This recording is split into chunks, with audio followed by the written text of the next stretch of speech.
নমস্কার দর্শক বন্ধুরা, রেস স্পোর্টসের পর্দায় আপনাদের সকলকে স্বাগত। এই মুহূর্তে আমরা রয়েছি যুব ভারতীর অনুশীলন গ্রাউন্ডে এবং আজকে কিন্তু ইস্টবেঙ্গল দল এখানে অনুশীলন সারলো এবং আপনারা জানেন যে আগামী শুক্রবার ঘরের মাঠে কিন্তু কেরালা ব্লাস্টার্স এফসির বিরুদ্ধে মুখোমুখি হবে ইস্টবেঙ্গল।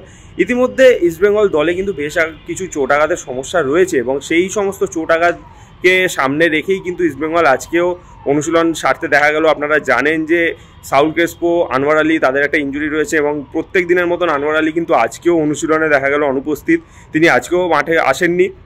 অপরদিকে সাউল ক্রেসপো তিনি কিন্তু অনুশীলনে এসছেন, তবে প্রত্যেক দিনের মতন তিনি কিন্তু আজকেও সাইডলাইনেই মূলত নিজের রিহ্যাব সারছেন এবং নিজেকে যত দ্রুত সম্ভব তৈরি করে নিতে চাইছেন। এছাড়াও আপনারা জানেন যে গত ম্যাচে কিন্তু নন্দকুমার শেখর কিন্তু হলুদ কার্ড দেখেছেন এবং তার মোট 4টি হলুদ কার্ড দেখার কারণে তিনি কিন্তু পরবর্তী ঘরের মাঠের ম্যাচে কেরালার বিরুদ্ধে কিন্তু তিনি খেলতে পারবেন না। এবং গত ম্যাচে আপনারা জানেন যে সৌভিক চক্রবর্তী তিনি কিন্তু কার্ড সমস্যার কারণে খেলতে পারেননি, হয়তো সৌভিক চক্রবর্তীকে মিডফিল্ডে আনা হতে পারে। আজকে যেটা একটা জিনিস দেখা গেল যে হেক্টর ইউসতে তিনিও কিন্তু বেশ কিছুদিন ধরে চোটের কবলে ছিলেন। গতকালও আমরা আপনাদেরকে জানিয়েছিলাম যে তিনি কিন্তু সাইডলাইনে ফিজিও তত্ত্বাবধানে নিজের রিহ্যাবই সারছিলেন, তবে আজকে দেখা গেল যে তিনি কিন্তু বল পায়ে মাঠে নেমেছেন, যেটা কিন্তু ইস্টবেঙ্গল সমর্থকদের জন্য একটু হলেও খুশির খবর।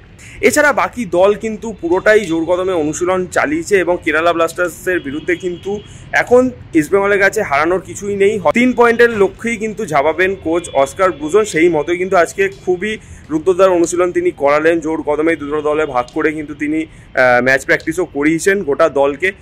চলুন দেখে নেওয়া যায় অনুশীলনে ফুটবলাররা এসে কী করলেন তার কিছু মুহূর্ত।